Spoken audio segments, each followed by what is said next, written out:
জুম্মার দিন মানে গুনাহ মাফের আরেকটি সুযোগ। এই জুম্মার দিনে 4 গামলা বিরিয়ানি দেখে তো মনটা উথাল পাতাল করতে লাগলো। এইদিকে পোলাপানের ভাগ বাটোরা শুরু হয়ে গেছে। এই আমি 2 প্লেট, আর একজন বলে আমি 3 প্লেট। ভিতর থেকে একজন বলল বিরিয়ানি নাকি সাথে দিবে, তাই শুনে পোলাপান সাথে ভো দৌড়। এরপর কাকা সাথে প্লেট নিয়ে যাচ্ছিল নাকি পোলাপানের আবেগ নিয়ে যাচ্ছিল বোঝা কষ্ট। ছোট ভাই প্লেট নেওয়ার জন্য এত খুশি যেন পরীক্ষায় প্রশ্ন আসছে আর সে সব পারে। এদের যন্ত্রণায় কাকার রাগ হয়ে প্লেট মাটিতে থুয়েই দিল। কাকার বউ নাকি কাকাকে এতটা যন্ত্রণা দেয় না, আজকে পোলাপান যতটা যন্ত্রণা দিছে। কিন্তু কাকা নিজের প্লেটটা ঠিকই নিয়ে নিছে।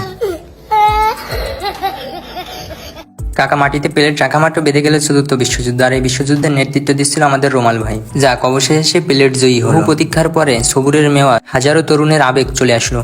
এখন দেখি আবার জিলাপি দেয়। ও মা, দেখি সারপ্রাইজের উপর সারপ্রাইজ। রুমাল ভাই তো পাওয়া মাত্রই গালে, আগে তার গালে এরপরে অন্য। মসজিদে জিলাপি দিচ্ছে অথচ সে খায় না, এরকম কোনো রেকর্ড নেই। করোনার মতো দ্রুত গতিতে কাকা ছড়াতে লাগলো, কিন্তু রবীন্দ্রনাথ তো মনে হয় এতটা কার্পণ্য করে নেই তার নায়িকাকে নায়কের হাতে তুলে। এই তো ব্যাস মাশাআল্লাহ। প্লেটে কি বিরিয়ানি নাকি ঈদের স্বাদ বুঝতে পারতেছিলাম না। রুমান ভাই তো আজকে নাকি 5 প্লেট নিচে ছাড়বে, তার সাথে খাওয়াই টক্কর দেবে এমন কেউ বলে নেই। তার খাওয়া দেখলে আমি মুখের রুচি ফিরে পাই। এই মসজিদের প্রত্যেকটা মানুষ ভালো এবং আনন্দপ্রিয়, তারা আসলেই প্রশংসার যোগ্য। এরপর আমার কিছু বরিশালের বন্ধুদের মতো নিজে খাইলাম এবং ঝোলা ভাগ্নির জন্য নিয়ে গেলাম। আজকের ভিডিও ঝোলা ভরা পর্যন্তই। ভিডিও ভালো লাগলে সামাজিক কাজে লেগে পড়ুন।